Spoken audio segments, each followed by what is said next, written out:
મહાઠગ company બેઝેડ ગ્રુપમાં શિક્ષકો agent બનતા હોવાની ચર્ચાઓ વચ્ચે એક શિક્ષકના ફોટા પણ વાયરલ થયા છે। અરવલ્લીમાં એક શિક્ષકના ફોટા સોશિયલ મીડિયા પર વાયરલ થયા। માલપુર તાલુકાના કલ્પેશ ખાટના વિડીયો અને ફોટા વાયરલ થયા છે। બેઝેડમાં રોકાણ કર્યા બાદ મળેલી ગિફ્ટ સાથે ફોટા વાયરલ થયા। ફોટામાં આરોપી મયુર દરજી પણ જોવા મળી રહ્યું છે। જોકે સવાલ ઉભો થઈ રહ્યો છે કે આખરે શું શિક્ષક કલ્પેશ ખાટ એજન્ટ તરીકે કામ કરતો હતો? કલ્પેશ ખાટ કેટલા લોકોને રોકાણ કરાવ્યું હતું? કલ્પેશ ખાટ સાથે શિક્ષણ વિભાગ કાર્યવાહી કરશે કે કેમ? ઘટનાને લઈને અનેક સવાલો ઉભા થઈ રહ્યા છે। અરવલ્લીથી જે વિગતો આવી રહી છે, શિક્ષકો બેઝેડ ગ્રુપના એજન્ટો બન્યા હોવાની વિગતો સામે આવી છે। માલપુરમાં એક શિક્ષકના આ અંગે ફોટા પણ વાયરલ થયા છે, જેને આ ચર્ચાએ વધુ વેગ પકડ્યો છે। બેઝેડમાં રોકાણ બાદ મળતી ગિફ્ટ સાથે આ શિક્ષકનો ફોટો વાયરલ થયો છે, જે મામલે પોલીસ વધુ કાર્યવાહી કરી રહી છે અને આની સાથે કેટલા શિક્ષકો સંકળાયેલા હતા તેને લઈને પણ તપાસ કરવામાં આવી રહી છે। વધુ માહિતી મેળવીશું। હાર્દિક જોડાઈ ચૂક્યા છે ફોન લાઈન પર સંવાદદાતા હાર્દિક। જે રીતની આ વિગતો સામે આવી રહી છે, પોલીસ કયા પ્રકારની તપાસ કરી રહી છે? હજી કોઈના નામ સામે આવ્યા છે કે કેમ? એટલી ચોક્કસથી જે પ્રકારે અરવલ્લી જિલ્લામાં બેઝેડ ફાઇનાન્શિયલ સર્વિસની જે કામગીરી સામે આવી છે, કૌભાંડો સામે આવ્યા છે, તેમાં શિક્ષકોનું જે સામેલગીરી છે તે સામે આવી રહી છે। ખાસ કરીને જે ગિફ્ટો મેળવી છે તેમને તે પણ હવે સામે આવી રહી છે। જે ફોટોગ્રાફ સામે આવ્યા છે તેમાં માલપુર જે એજન્ટ છે મયુર દરજી, તેના દ્વારા આ જે ગિફ્ટો બેઝેડ ગ્રુપ તરફથી તેને મળી હતી, જેમાં તેને મોંઘો મોબાઈલ ફોન તેમજ એક્ટિવા સહિતનું જે ગિફ્ટ મળી હતી તે દ્રશ્યો સોશિયલ મીડિયામાં બતાવી અને અન્ય શિક્ષકોને આકર્ષવાનો પ્રયાસ કરવામાં આવતો હોય તેવું દેખાઈ રહ્યું છે। કારણ કે માલપુરનું જે કોઠિયા ગામ છે, કોઠિયા ગામનું આ કલ્પેશ ખાટ છે અને કલ્પેશ ખાટ જે ફોટોગ્રાફમાં દેખાય છે એ પોતે એક શિક્ષક છે, જે પહેલા અરવલ્લી જિલ્લામાં નોકરી કરતો હતો અને ત્યારબાદ હવે દાહોદના ઝાલોદ ખાતે નોકરી કરી રહ્યો છે। અને આ શિક્ષકના ફોટોગ્રાફ સામે આવ્યા બાદ શિક્ષણ વિભાગ તેની સામે કાર્યવાહી કરે છે કે નહીં તે ખૂબ મોટો સવાલ હવે ઉભો થઈ રહ્યો છે। કારણ કે ગઈકાલે જ શિક્ષણ વિભાગે અને શિક્ષણ મંત્રીએ પણ કહ્યું છે કે આવા શિક્ષકો સામે કાર્યવાહી કરવામાં આવશે, ત્યારે જોવાનું એ રહેશે કે કાર્યવાહી થાય છે કે નહીં। જી હેતવી, આભાર હાર્દિક માહિતી બદલ। કરોડોના કૌભાંડી મહાઠગ ઝાલાના દિવસે ને દિવસે તેના નવા કારનામા હવે સામે આવી રહ્યા છે। દરરોજ ભૂપેન્દ્રના ઠાઠમાઠ અને વૈભવી મિલકતોનો પર્દાફાશ થઈ રહ્યો છે। ભૂપેન્દ્રએ બિછાવેલી જાળમાં લોકો પૈસા રોકે તેના માટે ઇનામ પણ આપવામાં આવતું હતું, જેમાં 5 લાખના રોકાણ પર મોબાઈલ ફોન તેમજ 10 લાખના રોકાણ પર સ્માર્ટ ટીવીનું ઇનામ આપવામાં આવતું હતું। માહિતી અનુસાર આ સ્કીમ વર્ષ 2016થી ચાલતી હતી। 2020માં સમગ્ર ગુજરાતમાં ઠગાઈની જાળ બિછાવવામાં આવી હતી।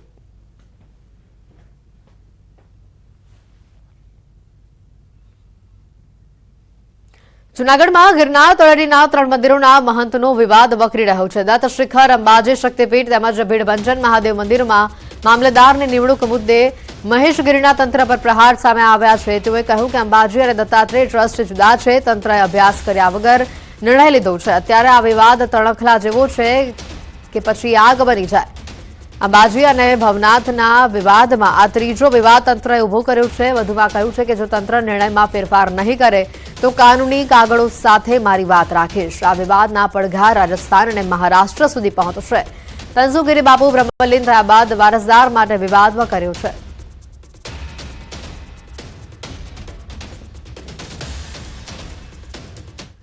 અંબાજી મંદિરનો વિવાદ હજી થમ્યો નથી, ત્યાં દત્ત શિખરનો વિવાદ વકરી રહ્યો છે। તંત્રએ અંબાજી મંદિર, દત્તાત્રેય શિખર અને ભીડભંજન મંદિરનો કબજો લેતા વિવાદનો મધપૂડો છંછેડાયો છે। દત્ત શિખરમાં 2 ટ્રસ્ટીઓ હોવા છતાં તંત્રએ વહીવટદાર નિમ્યા હોવાનું સામે આવ્યું। હિમાંશુ ગીરી અને મહેશ ગીરી તેઓ બંને દત્ત શિખરના ટ્રસ્ટી છે તેવા પુરાવા તેમની પાસે હોવાનો દાવો પણ કરાયો છે। તેઓ ગુરુ ગણપતગીરીના 44મા શિષ્ય તરીકે વારસદાર હોવાનો દાવો કરવામાં આવ્યો છે। તેઓનું કહેવું છે કે તંત્રએ કોઈ પૂછપરછ કર્યા વગર વહીવટીદાર નિમી દીધા છે।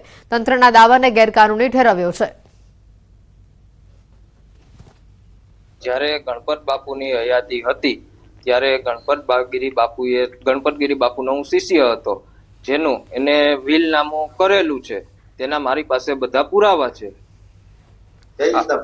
આ રહ્યું વીલનામું।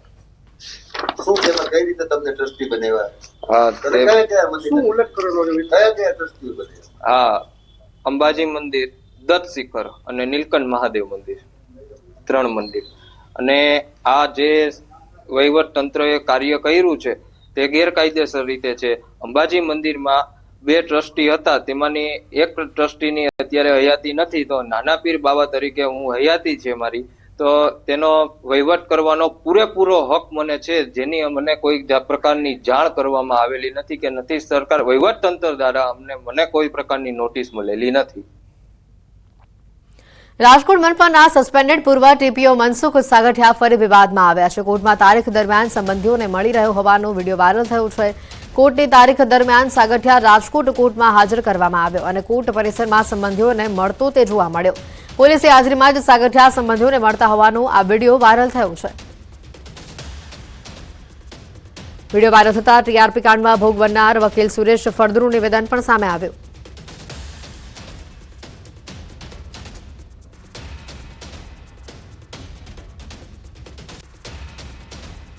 રાજકોટ મહાનગરપાલિકાના પૂર્વ સસ્પેન્ડેડ ટીપીઓ છે મનસુખ સાગઠિયા તે ફરી વિવાદમાં આવ્યા છે. કોર્ટ પરિસરમાં જ જે છે પરિવારને મળતા હોવાનો જે છે એ વિડીયો સામે આવ્યો છે. ત્યારે હાલ આપણી સાથે રાજકોટના વકીલ છે, આપણે એમની સાથે વાત કરીશું. સુરેશ ફળદુ વકીલ છે. સાહેબ, શું કહેશો, આજે કઈ રીતના કયા કેસમાં હતા અને શું વિગત? જ્યારે પણ આરોપીઓને પરિવાર સાથે મળવાનું હોય અથવા એડવોકેટ એંગેજ કરવા સંબંધે કોઈ વાતચીત કરવાની હોય ત્યારે નામદાર અદાલતની પરવાનગી વગર આરોપીઓને મળવા દેવામાં આવતા નથી. એડવોકેટ એંગેજ કરવા માટે વાતચીત કરવી હોય તો પણ કોર્ટની અંદર પરિવારને બેસી અને વાતચીત કરવા માટે પરવાનગી આપવામાં આવે છે. એ સિવાય આરોપીને એના પરિવારજનોને મળવા, ચા પાણી પીવા કે પાણી પણ પીવા દેવા પરવાનગી આપવામાં આવતી નથી. આ ટીઆરપી અગ્નિકાંડની વાત થઈ. 2 દિવસ પહેલાં જે આ ઘટના ઘટેલ છે ત્યારે કોઈ ટીઆરપી અગ્નિકાંડની મુદત ન હતી. સાગઠિયા સામે કુલ 3 કેસ દાખલ થયેલ છે. એક ફોર્જરીનો છે, એક ટીઆરપી અગ્નિકાંડ છે અને એક એસીબીનો કેસ છે. એટલે ટીઆરપી સિવાયના જો કોઈ કેસમાં તારીખ હોય અને આવેલ હોય અને કોર્ટ પરિસરમાં, કારણ કે એકલા વ્યક્તિ છે એ એના પરિવારને મળતા હતા એવી હકીકત છે. દરેક કેસમાં જોઈએ તો 1 થી વધુ આરોપી છે, સિવાય કે એસીબી. તો એસીબીના કેસમાં એ તારીખે આવેલ હોય અને એના પરિવારને મળેલ હોય એવી ઘટના બનેલ હોય એવું શક્ય આપણે માની શકીએ. કોઈ પણ આરોપી છે એ આરોપીને એના પરિવારને મળવું છે તો તેના માટે એને પહેલાં અદાલતની પરવાનગી લેવી પડે. અદાલતની પરવાનગીમાં કયા બાબતે મળવું છે, કયા હકીકત છે, શું બાબત છે એ પહેલાં અદાલતને એને કહેવી પડે. રહી જમવાની વાત, તો જમવાની પરવાનગી આપવામાં નથી આવતી, એટલા માટે કે જેલમાંથી જમાડી અને પછી જ મુદતે મોકલવામાં આવે છે. રહી વાત કોઈ કેસ બાબતે ડિસ્કશન કરવાની, તો એડવોકેટે ડિસ્કશન કરવાની હોય કેસ સંબંધી તો એડવોકેટ ડિસ્કશન કરી શકે છે એ અદાલતની પરવાનગી લઈ. અને એના પરિવારજનોને મળવું હોય તો પણ એ અદાલતમાં છે એ પરવાનગી લીધા વગર મળી શકતા નથી. દુષ્કર્મના કેસમાં ફરાર ભાજપ નેતા દીપુ પ્રજાપતિ દબોચાયો છે. આણંદમાં ભાજપ નગર સેવક ઉપર દુષ્કર્મનો આરોપ હતો. પરિણીતા સાથે દુષ્કર્મના કેસમાં દીપુ પ્રજાપતિ પકડાયો છે. વાસદ પાસેથી પસાર થતો હોવાની પોલીસને બાતમી મળી હતી. પરિણીત મહિલાએ આણંદ ટાઉન પોલીસ મથકમાં દીપુ પ્રજાપતિ વિરુદ્ધ ફરિયાદ નોંધાવી હતી. દુષ્કર્મનો ગુનો નોંધાતા ભાજપનો કાઉન્સિલર ફરાર થયો હતો.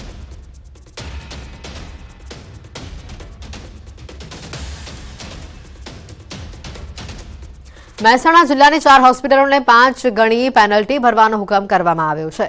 કડીની ભાગ્યોદય હોસ્પિટલને 1.10 લાખની પેનલ્ટી, લાયન્સ હોસ્પિટલને 65,435ની પેનલ્ટી, નૂતન જનરલ હોસ્પિટલને 45,850ની પેનલ્ટી, શંકોઝ હોસ્પિટલને 6500ની પેનલ્ટી, વિસનગરની કૃષ્ણા મલ્ટી હોસ્પિટલને ₹1.14 લાખ દર્દીને પરત કરવાની નોટિસ અપાઈ છે. એપેન્ડિક્સનું ઓપરેશન પીએમજેએવાય યોજનામાં ન થઈ શકે કહીને આ પૈસા લીધા હતા. પીએમજેએવાય હેઠળ દર્દીઓ પાસેથી 4 હોસ્પિટલોએ ડિપોઝિટ સહિત ચાર્જ વસૂલ્યો હતો. 7 દિવસમાં પેનલ્ટી જમા નહીં કરાવે તો યોજનાની માર્ગદર્શિકા મુજબ પગલાં લેવામાં આવશે.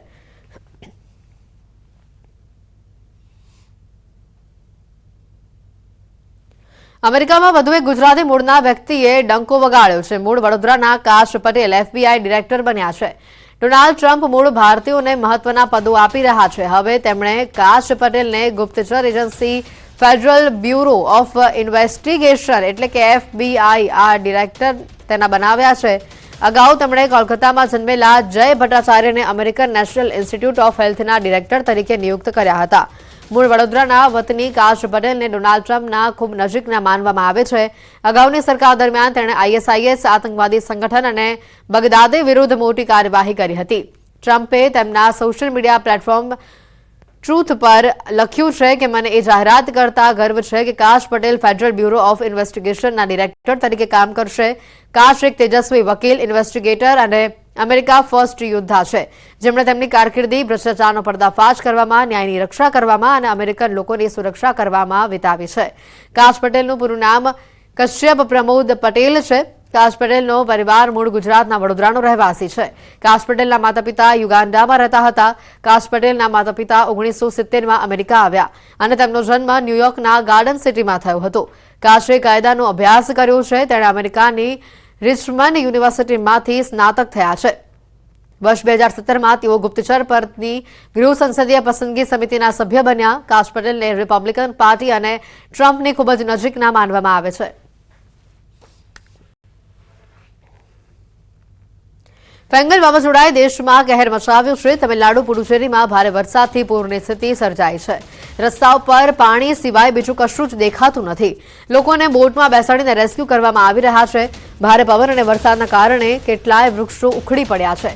ફેંગલ વાવાઝોડાને લઈને તમિલનાડુના 7 જિલ્લામાં એલર્ટ જાહેર કરવામાં આવ્યું છે, જ્યારે લોકોના રેસ્ક્યુ માટે બચાવ ટુકડી ખડે પગે છે.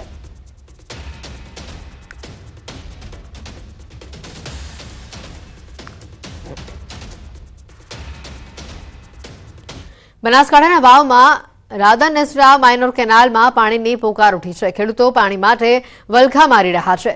આકોલી બ્રાન્ચ કેનાલમાંથી નીકળતી રાધાનેસરા માઇનોર કેનાલ છેલ્લા 1 મહિનાથી કોરીકટ છે, જેથી ખેડૂતોમાં આક્રોશ જોવા મળી રહ્યો છે. આ ખેડૂતોએ કેનાલમાં તાપ કરી ઢોલ વગાડી તંત્ર સામે વિરોધ નોંધાવ્યો છે. ખેડૂતો પોતાની વ્યથા જણાવતા કહી રહ્યા છે કે 1 માસથી કેનાલમાં પાણીની રાહ જોવાઈ રહી છે. જો ખેડૂતોને પાણી નહીં મળે તો બિયારણ ખેડવા ખાતરનો ખર્ચ માથે પડશે. જો રવિ સિઝનમાં જ આ હાલત છે તો ઉનાળામાં ખેડૂતો શું આશા રાખે? આકોલી બ્રાન્ચમાંથી રાધાનેસરા માઇનોર નીકળતો પાણી 1 મહિનાથી આવતો નથી સાહેબ. અમે ખેડૂત બધાએ ખાતર બિયારણ ખેતરમાં પૂંખીને બેઠા છે. અમે પાણી સારું રાહ જોઈ અને ઢોલ બીજો વગાડીને જાગૃત કરો છો તો પાણી મળે તો સારો છે સાહેબ. અને અત્યારે મોંઘા ભાવના બિયારણ અમે નાખી ખેતરમાં બેઠા છે. 1 મહિનાથી અમે દોડ ઉડ કરો છો પણ પાણી આપતા નથી. અને અમે આજે છેલ્લે 7 દાડોથી મોદે અમે દોડ્યા છો. ખેડૂત મને પાણી આપવા દેતા નથી. સામેથી ક્યારેથી પાણી ઓછો કરી નાખે છે. અધિકારીઓને ફોન કરો તો અધિકારી કહે કે પાણી મળી જાય છે. પછી એજન્સીવાળાને રાખેલા છે. એજન્સીવાળા સાંજે પાણી પોતાને ઊંઘવા સારું કરીને પાણી કાપી નાખે. રાગાને એડા પાણી મળતો નથી. અમદાવાદ એરપોર્ટ પર બર્ડ હિટની ઘટના પર નિયંત્રણ લાવવા માટે અવનવી ટેકનોલોજીનો ઉપયોગ કરવામાં આવે છે. ત્યારે અમદાવાદ એરપોર્ટ પર ફ્લાઇટના લેન્ડિંગ અને ટેક ઓફ પહેલા જ અવાજ કરતા ડિવાઇસ રાખવામાં આવ્યા છે, જેના કારણે બર્ડ હિટની ઘટના પર નિયંત્રણ લાવી શકાય. અમદાવાદ એરપોર્ટની આસપાસ રહેણાંક વિસ્તાર છે, જેના કારણે કચરો અને ગંદકીના કારણે ત્યાં પક્ષીઓ આવે છે. જ્યારે ફ્લાઇટ ત્યાંથી ટેક ઓફ કરે છે અથવા લેન્ડિંગ કરે છે ત્યારે તેના અવાજથી પક્ષીઓ ઉડવા લાગે છે અને ફ્લાઇટ સાથે અથડાઈ પણ જાય છે, જેથી બર્ડ હિટ થતાની સાથે મુસાફરોની સલામતી પણ જોખમાય છે. જેથી આ vehicle mounted acoustic device Ahmedabad એરપોર્ટના રનવે પરથી પક્ષીઓને ભગાડવા ફોલોમી ડ્રીપ ઉપર અવાજ કરતું ઉપકરણ મૂકવામાં આવ્યું છે, જેથી અવાજ આવતા જ પક્ષીઓ રનવે પરથી દૂર થઈ જાય.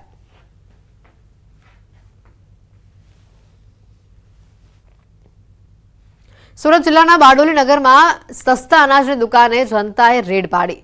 આશાપુરી મંદિર નજીક આવેલા કહાન ફળિયામાં આવેલા દુકાનમાં મોટી સંખ્યામાં લાભાર્થીઓ એકઠા થયા.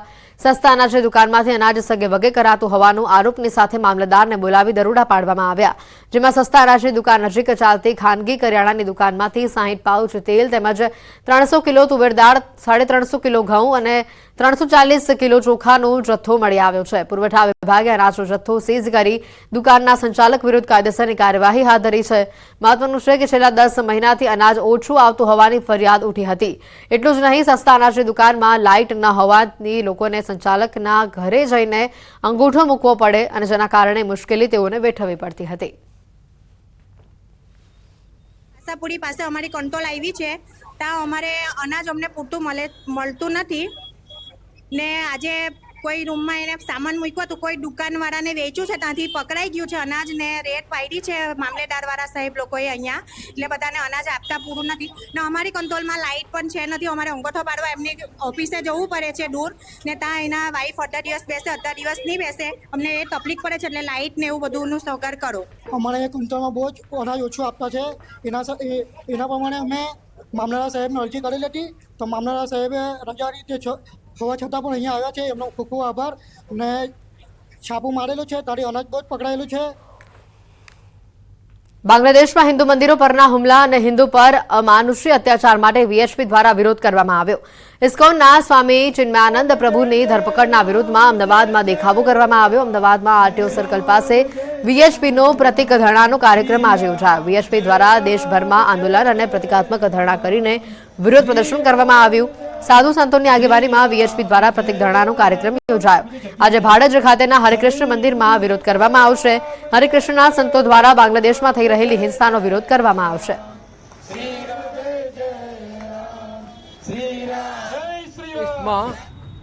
આપણા હિન્દુઓ પર અત્યાચાર થઈ રહ્યા છે. માતા બહેનોના શિયાળો લૂંટાઈ રહ્યા છે. મંદિરો તૂટી રહ્યા છે. અને એની જાગૃતિ માટે જે કંઈ હિન્દુઓ અથવા સનાતની સંતો પ્રયત્ન કરી રહ્યા છે એવા લોકોને પણ લોકશાહી બાજુ મૂકી અને એમની ધરપકડ કરવામાં આવી છે. એવી રીતે ઇસ્કોનના સંત શ્રી કૃષ્ણદાસજી મહારાજને પણ ધરપકડ કરવામાં આવી છે. વિશ્વ હિન્દુ પરિષદ સમગ્ર દેશની અંદર એના માટે વિરોધ કરવા માટેની એક યોજના બની છે. બાંગ્લાદેશમાં જેટલા પણ અલ્પસંખ્યકો છે, હિન્દુઓ છે, એમના ઉપર બહુ જ પ્રતાડના થઈ રહી છે. આ એક અન્યાય સામે અવાજ ઉઠાવવા માટે અહીંયા ધરણો કરી રહ્યા છે. અને અમારી માંગણી એ છે કે બાંગ્લાદેશ સરકાર અને એમના જે અધિકારીઓ છે એ લોકો આ વિષયની ગંભીરતાને સમજે. પાટણના બાળ તસ્કરી કૌભાંડનો રેલો બનાસકાંઠા બાદ હવે કચ્છ સુધી પહોંચ્યો છે. આ કૌભાંડનો રેલો હવે બનાસકાંઠાથી કચ્છના આડેસર સુધી પહોંચ્યો છે. આરોપી સુરેશ ઠાકોર, શિલ્પા ઠાકોર અને રૂપસંગ ઠાકોરની પૂછપરછમાં વધુ નવા 2 નામ ખુલ્યા છે. બાળક વેચાણ કૌભાંડમાં અન્ય 2 શખ્સની એસઓજીએ અટકાયત કરી છે. પોલીસ તપાસમાં નરેશ દેસાઈ અને ધીરેન ઠાકોરનું નામ સામે આવ્યું છે. નરેશ દેસાઈ આડેસરમાં બોગસ ડોક્ટર તરીકે કામ કરતો હતો. ધીરેન ઠાકોર પણ પહેલા ખાનગી હોસ્પિટલમાં કામ કરી ચૂક્યો છે. હાલ એસઓજી પોલીસે 2 આરોપીની અટકાયત કરી વધુ તપાસ શરૂ કરી છે. પાટણથી મોટા સમાચાર આવી રહ્યા છે. બાળકની તસ્કરીનું કૌભાંડ સામે આવ્યું છે. આરોપીને પૂછપરછમાં વધુ 2 નામ પણ સામે આવ્યા છે. પાટણ બનાસકાંઠાના હવે કચ્છ સુધી આ રેલો પહોંચ્યો છે. ત્યારે નરેશ દેસાઈ અને ધીરેન ઠાકોરનું નામ આવતા તેઓને અટકાયત કરવામાં આવી છે. અને હજી પણ આમાં કોઈની સંડોવણી છે કે કેમ તે લઈને તપાસ પોલીસ દ્વારા કરવામાં આવી રહી છે. નરેશ દેસાઈ આડેસરમાં અગાઉ પણ બોગસ તબીબ તરીકે કામ કરતો હતો અને લોકોને તેણે ઠગ્યા હતા. તો આ બાજુ ધીરેન ઠાકોર પણ ખાનગી હોસ્પિટલમાં કામ કરી ચૂક્યો છે. વધુ માહિતી મેળવીશું. ફોન લાઈન પર સંવાદદાતા અશરફ જોડાઈ ચૂક્યા છે. અશરફ, વધુ માહિતી શું? અન્ય કેટલા લોકોને સંડોવણી છે તેને લઈને કોઈ માહિતી?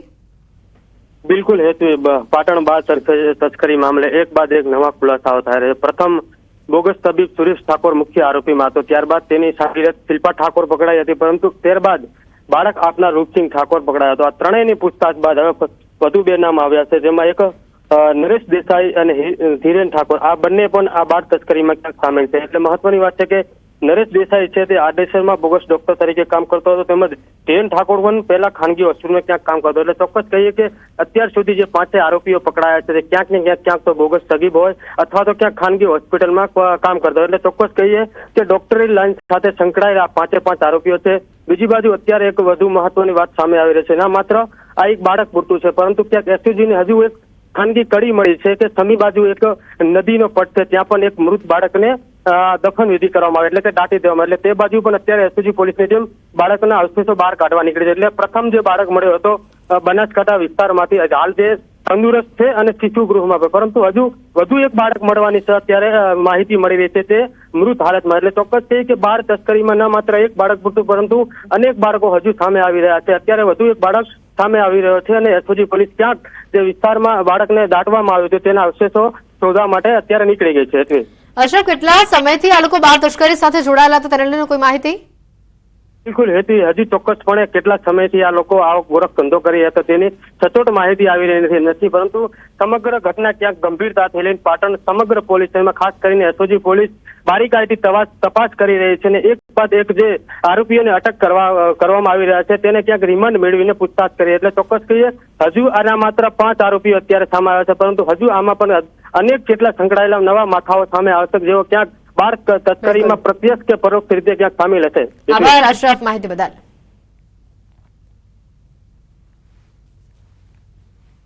વડોદરાની સયાજી હોસ્પિટલના સુપ્રિન્ટેન્ડન્ટ બદલાયા. ડોક્ટર રાજીવ દેવેશ્વરની ફરી એકવાર એસએસજીના સુપ્રિન્ટેન્ડન્ટ તરીકે નિમણૂક થઈ છે.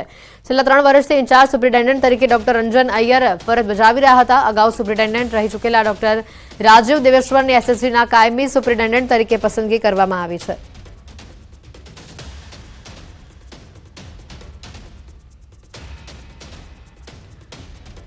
ભરૂચના સુત્રેલ ગામે 3 દિવસ પહેલા તસ્કરોએ ચોરીની ઘટનાને અંજામ આપ્યો, જેમાં કુલ 16.13 લાખની મત્તાની ચોરી કરવામાં આવી હતી અને જે ઘટના સીસીટીવી ફૂટેજમાં કેદ થઈ છે. પોલીસે ફૂટેજના આધારે તસ્કરોને પકડવા ચક્રો ગતિમાન કર્યા છે. ઉલ્લેખનીય છે કે સુત્રેલ ગામે ખડકી ફળિયા વિસ્તારમાં રહેતા યોગેશભાઈ રાતના સમયે બહાર ગામ ગયા હતા, ત્યારે મકાન માલિક ઘરની બહાર હોવાનો લાભ લઈ તસ્કરોએ મકાનનું તાળું તોડી ચોરી કરી હતી. મકાન માલિક ઘરે પરત ફરતા ઘરનું તાળું તૂટેલું જોઈ ચોરી થયાની જાણ થઈ હતી, જેથી પોલીસ ફરિયાદ નોંધાવવામાં આવી હતી.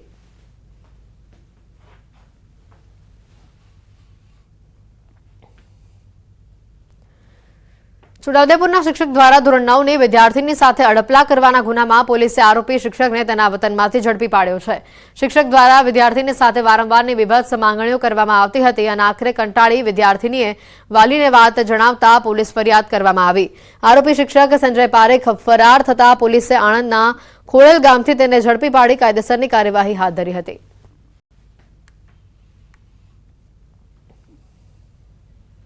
એમના સ્કૂલના શિક્ષક હતા, જેથી જે ગુનો રજીસ્ટર કરી અલગ અલગ કલમથી ગુનો રજીસ્ટર કરી આરોપીને ઝડપવા માટે પોલીસની ટીમો કામે લાગેલી, જેમાં જે આરોપી જે છે એના ક્લાસ ટીચર સંજયભાઈ છોટુભાઈ પારેખ એમના આણંદ એમનું ગામ આવેલું છે ખડોલ ગામ, ત્યાંથી એમના ઘરેથી ઝડપી લેવામાં આવેલ છે.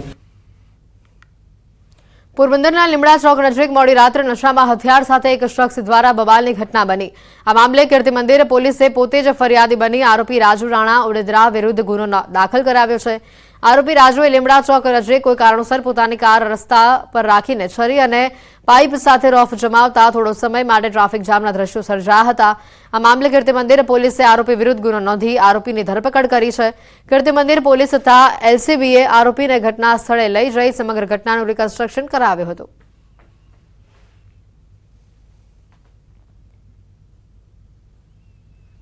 વિદ્યાર્થીઓને રોજગારી મળી રહે તે હેતુથી જીટીયુ આગામી શૈક્ષણિક વર્ષથી એમબીએ ઇન ફિનટેક કોર્સ શરૂ કરવા જઈ રહી છે. જે રીતે ગિફ્ટ સિટી ફક્ત ગુજરાત જ નહીં પરંતુ દેશનું બિઝનેસ હબ બની રહ્યું છે.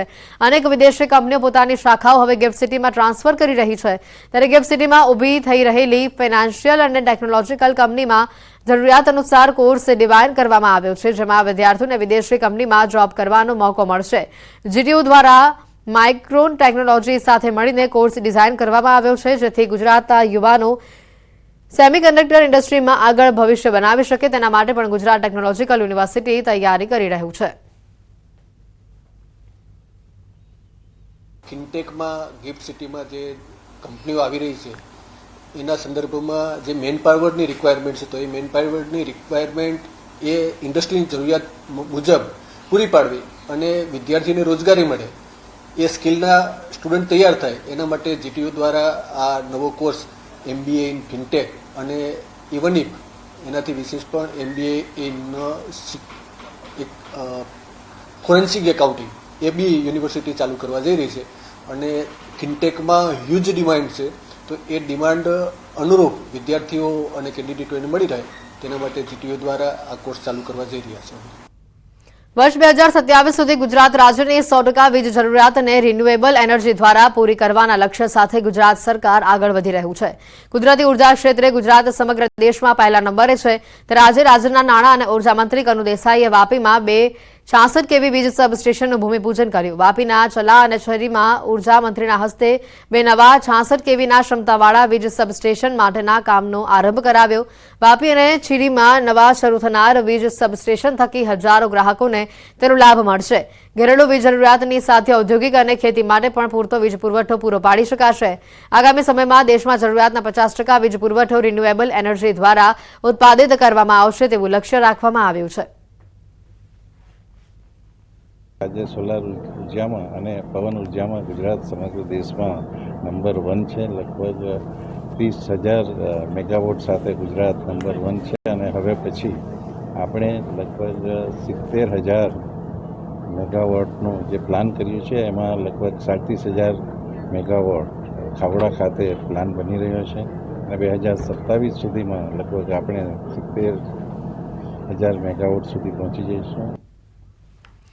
વલસાડ જિલ્લામાં વીજ વિભાગ દ્વારા આજથી સ્માર્ટ મીટર લગાવવાની શરૂઆત કરવામાં આવી છે ત્યારે નાણામંત્રી કનુ દેસાઈએ પોતાના નિવાસ સ્થાને સ્માર્ટ મીટર લગાવી લોકોને પ્રેરણા આપી. આ પ્રસંગે વીજ વિભાગ દ્વારા વાપીમાં એક જાહેર કાર્યક્રમ પણ યોજાયો હતો જેમાં સ્માર્ટ શરૂઆત આ અભિયાન શરૂ કરવામાં આવ્યું.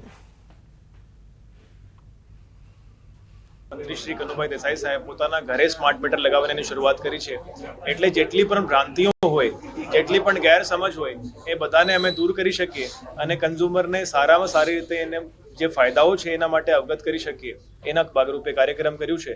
ઘણા ઘરોમાં સ્માર્ટ મીટરો લાગી ગયા છે અને આજે વાપી ઇન્ડસ્ટ્રીયલ એસ્ટેટના રહેણાંક વિસ્તારમાં તેમજ આજુબાજુના ગામડાઓ વધુ ઝડપથી સ્માર્ટ મીટરો લગાવવામાં આવશે અને એ માટે સર્વે ગ્રાહકોને પણ હું વિનંતી કરું છું. બુલેટિનમાં અત્યારે ફક્ત આટલો જ. રજા આપશો. નમસ્કાર.